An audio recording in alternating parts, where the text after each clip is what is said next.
Olá, estudantes. Aqui é o professor Cleiton. Vamos trabalhar hoje Brasil de colônia a Estado independente. Mais um assunto em nossas aulas de História. Lembrando que eu sou professor de História na Rede Municipal de Garanhuns, em História e Geografia. Começando nossa aula, falamos que a independência foi conquistada em 7 de setembro de 1822, porém não rompemos com a forma de vida levada anteriormente. País agrário, escravista, monárquico, heranças deixadas por Portugal. Isso, gente, na época, como essa foi uma primeira mudança, uma mudança política, se esperava que essa mudança política, ou seja, o Brasil deixar de ser uma colônia e passar a caminhar com as suas próprias pernas, sendo um país independente, tornasse o Brasil também diferente em suas ações. Só que o Brasil não modernizou sua produção, ou seja, continuou agrário quando a Europa já estava se industrializando, continuou escravista, e como forma de governo principal manteve a monarquia, inclusive sendo a única nação independente na América Latina que manteve-se monárquica. Isso é claro dentro da chamada América Latina, certo? E isso aí graças às heranças de Portugal. E uma outra particularidade também, o primeiro governante brasileiro foi Dom Pedro, e Dom Pedro era português. A política voltada para os interesses da elite em detrimento da população em geral, ou seja, neste período a elite, uma quantidade pequena de brasileiros foi beneficiada, enquanto a maioria da população continuava pobre, continuava sem investimentos para a melhoria de sua qualidade de vida, enfim, e aí é claro que o escravismo era o que mais chamava a atenção no Brasil, continuar não só escravista, mas como também continuar recebendo escravos da África. E aí vamos falar um pouco como se deu essa emancipação política do Brasil. Primeiro, vamos falar aqui rapidamente, nós tivemos um bloqueio continental imposto à Europa por Napoleão Bonaparte. Napoleão Bonaparte era governante na França e ele impôs esse bloqueio como um meio de expandir seu poderio da França em todo o continente europeu. E isso atingiu em cheio Portugal, porque na época o grande rival da França era o Reino Unido, e Portugal era o aliado do Reino Unido. E aí, como parte desse bloqueio, havia um risco de uma invasão das tropas de Bonaparte a alguns territórios da Europa, inclusive a Portugal. E aí vem a chegada da família real portuguesa ao Rio de Janeiro em 1808, justamente fugindo desse bloqueio. Dom João VI era o rei português na época, foi o único rei que teoricamente conseguiu passar a perna em Napoleão, ele conseguiu fugir de Napoleão, os demais não. E aí ele fugiu de Napoleão como? Saindo da sede, Portugal, e transferindo toda a corte portuguesa para o Rio de Janeiro. Isso ele saiu no final de 1807 e chegou no início de 1808 ao Brasil. Com pouco tempo, acaba-se também o fim do Pacto Colonial. Lembrando que o Pacto Colonial nada mais, nada menos era um acordo, onde os brasileiros só poderiam negociar com os portugueses, tanto para vender seus produtos como para comprar produtos. O Brasil não poderia comprar produtos de outras nações. Então, essa foi uma das primeiras ações. Quando a família real chega ao Brasil, ela acaba com esse pacto e, com isso, os brasileiros passam a poderem comprar produtos de outras nações europeias, não necessariamente de Portugal. Né? Depois, a família real portuguesa vem ao Brasil, né? E essa família real ela traz uma série de modernizações ao Brasil. Né? Por exemplo, ela ilumina iluminação pública em toda a cidade do Rio de Janeiro. Né? Começa a modernização da cidade do Rio de Janeiro para atender as regalias da família real portuguesa. Né? E isso tem um custo. Né? E o custo estava sendo os brasileiros que estavam arcando com o aumento de impostos.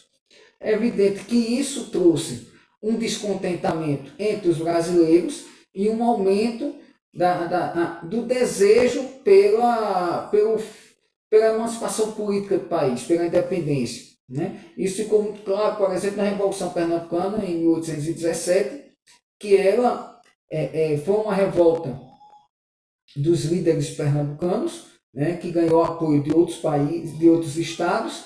Pernambuco chegou a ser independente por 74 dias, né, e aí justamente era uma luta contra, reclamava-se da cobrança de impostos, né, reclamava-se porque o Nordeste passava por uma seca muito grande naquela época e não havia incentivo, não havia cuidado do governo português com a região, enfim. Né?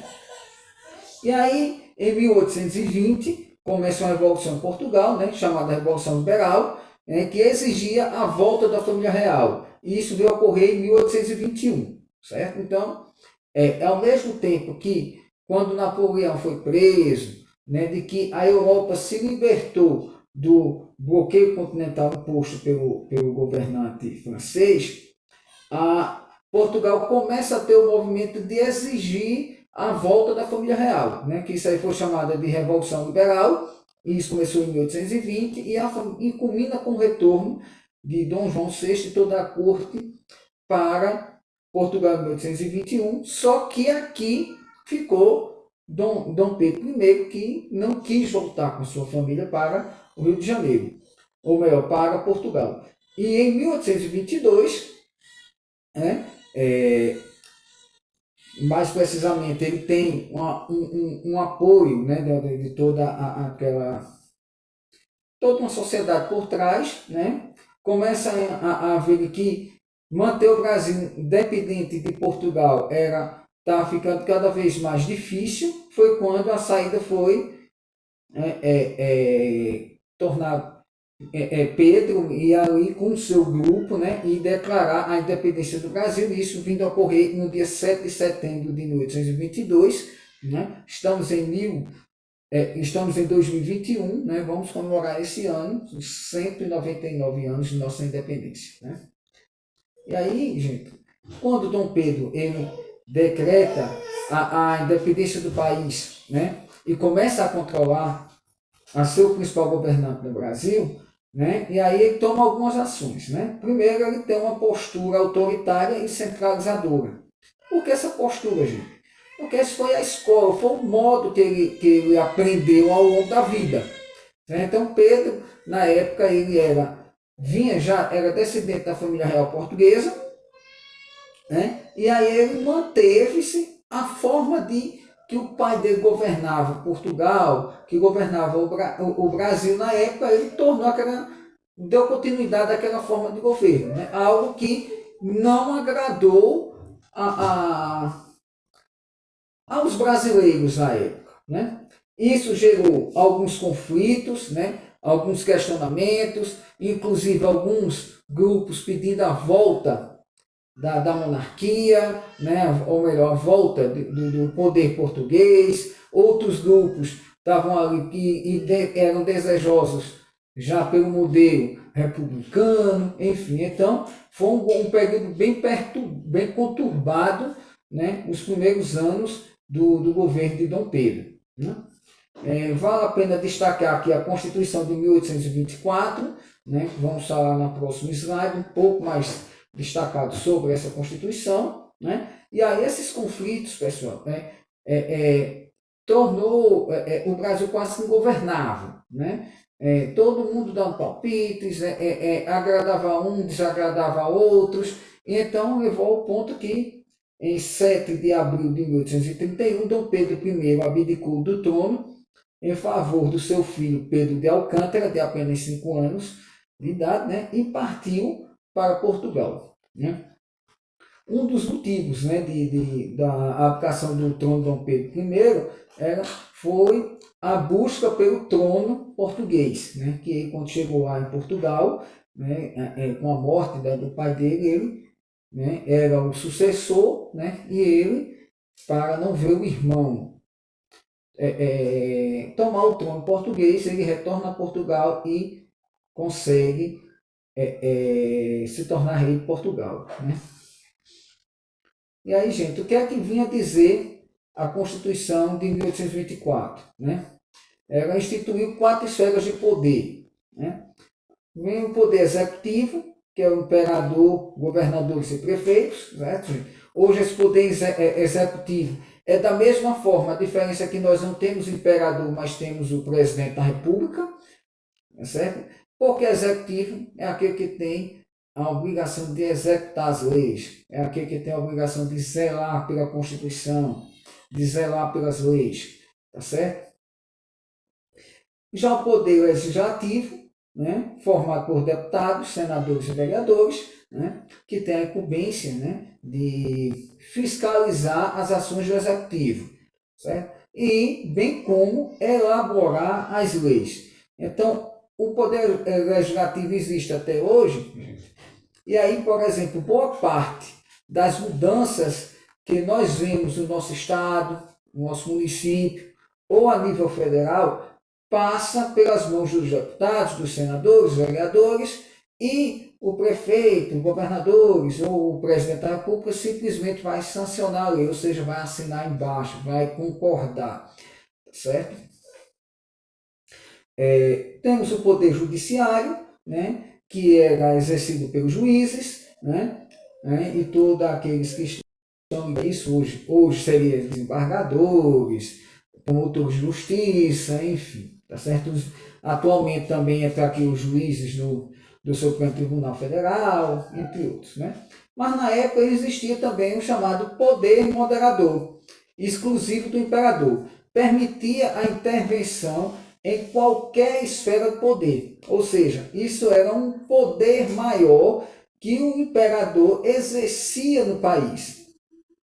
Então, por exemplo, em algum momento de conflito entre o executivo, o imperador e os deputados, ele poderia, por exemplo, destituir alguns deputados, substituí-los.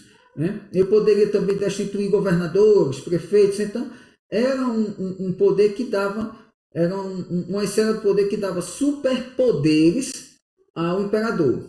Né? Na época, né, foi instituído o catolicismo como religião oficial, né? Isso aqui perdurou até 1988. Hoje o Brasil é um estado laico, né? O Brasil não tem uma religião oficial, certo? Ou seja, é uma liberdade, a própria lei atualmente defende a liberdade de culto religioso, certo? E uma outra forma interessante também de se pensar eram os critérios para votar e ser votado, tá certo? Então hoje, para votar e ser votado, você precisa ser do sexo masculino, naquela época, aliás, né? Ser do sexo masculino, maior de 25 anos e ter uma renda mínima. Ou seja, de acordo com a renda que você poderia ter, o seu voto iria ter um peso. Então, por exemplo, aqueles mais ricos, o voto ia ter um peso 4, normalmente. Os medianos, um voto tem peso 2. E aqueles de uma renda mais menor, o voto um peso 1. Ou seja, o voto daquele mais rico tinha um valor de 4 vezes de um mais pobre. Tá certo? Lembrando que nessa época, mais ou menos, com apenas 2% da população brasileira votava. Tá certo? Isso é bem diferente de hoje. O voto ele é universal, né? De cidadãos de 16 anos para frente pode votar, né? Sem que de 16 a 18 anos o voto é facultativo. A partir dos 70 anos também, sendo obrigatório de 18 a 70 anos de idade. certo? Estamos concluindo nossa aula. Se você gostou dessa aula de hoje, dê seu joinha, dê seu like, compartilhe com seus colegas, né? E se você não gostou também, vá lá e coloque seus comentários abaixo para que a gente possa melhorar essa aula.